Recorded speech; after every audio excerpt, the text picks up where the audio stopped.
Hey guys, so I just found the post here on Reddit. Maybe it's going to be helpful. So if you have the AW2521HF monitor from Alienware and you're looking for the best settings, so these are the things that you can try. So go with the RGB 93, these are the colors, 93, 93, 100, 65 brightness, 90 contrast, 1 dark stabilizer, extreme, and go to NVIDIA and go with the brightness 60%, contrast 75%, and gamma 95%.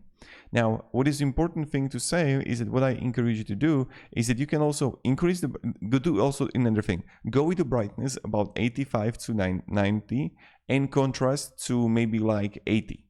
So also try that, and maybe it's going to like help you. I hope it does. If this video was completely useless, I'm sorry.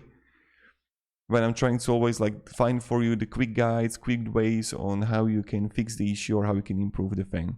So yeah, that's pretty much it. This is the thing that you can try to do. Have a great day and goodbye.